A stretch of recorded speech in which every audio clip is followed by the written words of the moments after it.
নমস্কার বন্ধুরা, আমার নতুন কুকিং চ্যানেলে আপনাদের সবাইকে স্বাগত। আমার এই চ্যানেলটিতে প্রথম রেসিপি ধনেপাতা মুরগি। তো ভিডিওটি অবশ্যই আপনারা শেষ অবধি দেখুন, কেমন লাগে অবশ্যই জানিয়েন। তবে এই চিকেনটি রাতে রুটি পরোটার সাথে দারুণ লাগবে। আমার তো ভীষণ ভালো লাগে, আপনাদের আশা করি খুব ভালো লাগবে। তো চলুন শুরু করা যাক। তো প্রথমে এখানে 1 কেজি মুরগির মাংস নিয়ে নেওয়া হয়েছে। তারপরে আলাদা বাটিতে সামান্য কিছু নুন, সামান্য লঙ্কার গুঁড়ো, সামান্য ধনের গুঁড়ো, রসুন বাটা 1 চামচ, আদা বাটা 1 চামচ আর হলো সর্ষের তেল দিয়ে ভালোভাবে ম্যারিনেট করতে হবে চিকেনটা। তো এখানে এই গুঁড়ো মশলা আর বাটাগুলো প্রত্যেকটা একসাথে মিক্সড করে তারপরে দিয়ে দিতে হবে মাংসের মধ্যে দিয়ে দেওয়ার পরে ভালোভাবে সামান্য টক দই, মিনিমাম 100 গ্রামের মতন টক দই নিয়ে ভালো করে ফেটিয়ে মাংসের মধ্যে ভালোভাবে মাখিয়ে নিতে হবে। তো মাখিয়ে নিয়ে বেশ কিছুক্ষণ প্রায় 10 মিনিটের মতন রাখতে হবে। তো এই রেসিপিটির নাম যেহেতু ধনেপাতা মুরগি, তার জন্য বেশ খানিকটা ধনেপাতা লাগবে, তো বেশ খানিকটা পেঁয়াজ আর বেশ খানিকটা কাঁচা লঙ্কা লাগবে। তো এখানে পেঁয়াজগুলো ভালোভাবে ধুয়ে নিতে হবে, ধুয়ে নিয়ে দেন তারপরে কুচি কুচি করে স্লাইস করে নিতে হবে। তো এই রেসিপিটি বানাতে বেশি উপকরণ লাগে না, সামান্য উপকরণেই তৈরি হয়ে যাবে ঘরে থাকা জিনিস দিয়েই। প্রথমে গ্যাস ওভেনটা অন করে নিয়ে তারপরে কড়াই চাপিয়ে দিতে হবে। কড়াইটা ভালোভাবে গরম হয়ে এলে তারপরে বেশ খানিকটা সর্ষের তেল দিয়ে দিতে হবে। তো সর্ষের তেলটা ভালোভাবে গরম হয়ে যাক, গরম হওয়ার পরে ভালোভাবে নেড়ে নিয়ে তার মধ্যে এখানে পেঁয়াজ কুচিগুলো দিয়ে দিতে হবে একে একে। তারপরে পেঁয়াজটাকে ভালোভাবে হালকা ব্রাউন করে ভাজতে হবে, পুরো লাল লাল না ভাজলেও চলবে, মোটামুটি একটু লালচে ধরলেই তো পেঁয়াজটাকে আমরা তারপরে নামিয়ে দেব, ঠান্ডা হতে দেব পেঁয়াজটাকে ভালোভাবে। তাহলে এখানে পেঁয়াজটা ঢেলে নিচ্ছি একটা প্লেটের মধ্যে এবং ভালোভাবে ছড়িয়ে দেবো যাতে ভালোভাবে তাড়াতাড়ি ঠান্ডা হয়ে যায়। তাহলে এখানে পেঁয়াজটা ঠান্ডা হতে থাক, ততক্ষণে আমরা কড়াইটা আবার বসিয়ে বেশ খানিকটা আবারও সর্ষের তেল দিয়ে ম্যারিনেট করা চিকেনগুলোকে একে একে আমরা কড়াইতে তেলে দিয়ে দেবো।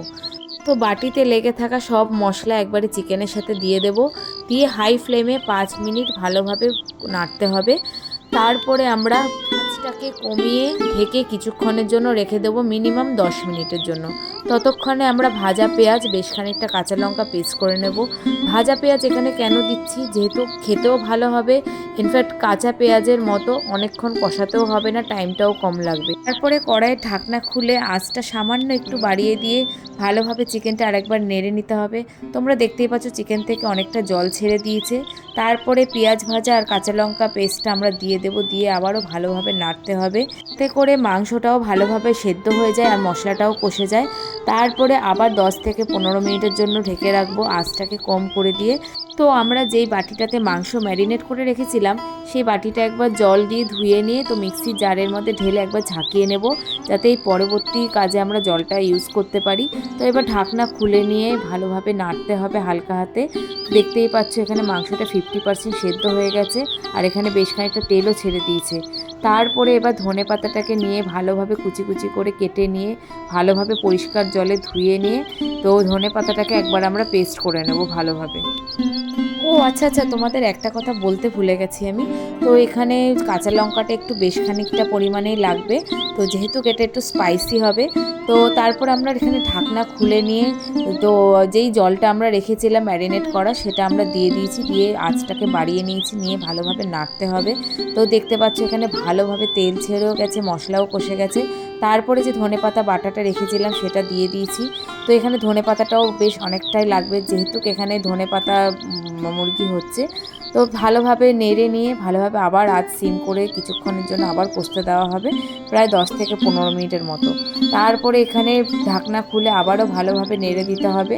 তো দেখতে পাচ্ছ কি সুন্দর স্ট্রাকচারটা এসে। তো আমার এখানে নুন একটু কম হয়েছিল, তো এখানে আমি শেষে আবার একটু নুন দিয়ে দিয়েছি। তোমরাও তোমাদের কম বেশি করে নুনটা দেখে নিও অবশ্যই। তো চলো রেডি। খুব সুন্দর দেখতে লাগছে, খেতে কেমন হয়েছে জানি না, তো টেস্ট করে দেখে তোমাদের অবশ্যই রিভিউ দেবো। তো এখানে মাংসটা এবার নিয়ে নিচ্ছি, দেখতে খুবই ভালো হয়েছে, স্ট্রাকচারও খুবই ভালো এসছে। তো এখানে রেসিপিটা যেভাবে আমি বানালাম তোমরাও অবশ্যই ট্রাই করে দেখো, আশা করি তোমাদেরও খুব ভালো লাগবে। তো এখানে তোমরা চাইলে সামান্য ফ্রেশ ক্রিম, সামান্য বাটার দিতে পারো। তো আমি এখানে এক্সট্রা করে কড়াইতে আর দিইনি, তো বাটিতে আমি গার্নিশিংয়ের জন্য দিয়েছি। তাহলে ভিডিওটি কেমন লাগলো অবশ্যই তোমরা জানিও। যদি ভিডিওটি ভালো লেগে থাকে তো লাইক কমেন্ট শেয়ার করতে অবশ্যই ভুলো না। এবং আরও নতুন নতুন রেসিপির জন্য তোমরা চ্যানেলটিকে অবশ্যই সাবস্ক্রাইব করো, পাশে থাকা বেল আইকনটিকে প্রেস করে দিও যাতে তোমরা নোটিফিকেশন পেয়ে যাও। তো দেখা হচ্ছে নতুন একটা ভিডিও নিয়ে, এখনকার মতো টাটা বাই।